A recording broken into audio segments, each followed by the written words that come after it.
വൈശാഖ് സംവിധാനം ചെയ്യുന്ന ടർബോ എന്ന ചിത്രത്തിന്റെ സെക്കൻഡ് ലുക്ക് പോസ്റ്റർ പുറത്ത്.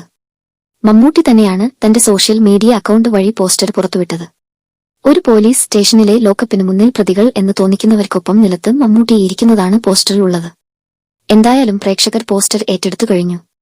പ്രമുഖ നിർമ്മാതാവ് ജോബി 101 കോടി ഉറപ്പ് എന്നാണ് പോസ്റ്ററിന് അടിയിൽ കമന്റ് ചെയ്തിരിക്കുന്നത്. 100ഓളം ദിവസം നീണ്ടുനിന്ന ടർബോ ഷൂട്ടിന് പാക്കപ്പ് ആയ വിവരം അടുത്തിടെ മമ്മൂട്ടി അറിയിച്ചിരുന്നു. ടർബോ അണിയറ പ്രവർത്തകർക്ക് ഒപ്പമുള്ള ഫോട്ടോകളും മമ്മൂട്ടി പങ്കുവച്ചിരുന്നു. മധുരരാജ എന്ന ചിത്രത്തിന് ശേഷം വൈശാഖും മമ്മൂട്ടിയും വീണ്ടും ഒന്നിക്കുന്ന ചിത്രമാണ് ടർബോ. സംവിധായകൻ കൂടിയായ മിഥുൻ മാനുവൽ തോമസ് ആണ് ചിത്രത്തിന്റെ തിരക്കഥ ഒരുക്കിയിരിക്കുന്നത്. ടർബോ ഒരു ആക്ഷൻ കോമഡി എന്റർടൈനർ ആയിരിക്കുമെന്ന് നേരത്തെ അണിയറ പ്രവർത്തകർ തുറന്നു പറഞ്ഞിരുന്നു. അതേസമയം മമ്മൂട്ടിക്ക് ഒപ്പം കന്നഡ സൂപ്പർ താരം രാജ് ബി ഷെട്ടിയും അഭിനയിക്കുന്നുണ്ട്. ടോളിവുഡ് താരം സുനിലും ഈ ചിത്രത്തിന്റെ ഭാഗമാണ്. ടർബോയ്ക്ക് 100 ദിവസത്തെ ഷൂട്ടിംഗ് ആവശ്യമാണെന്ന് നേരത്തെ വൈശാഖ് അറിയിച്ചിരുന്നു. എന്നാൽ അതിൽ കൂടുതൽ ആയെന്നാണ് വിവരം. വിഷ്ണു ശർമ്മ ഛായാഗ്രഹണം നിർവഹിക്കുന്ന ചിത്രത്തിന് സംഗീതം നൽകുന്നത് ജസ്റ്റിൻ വർഗീസ് ആണ്.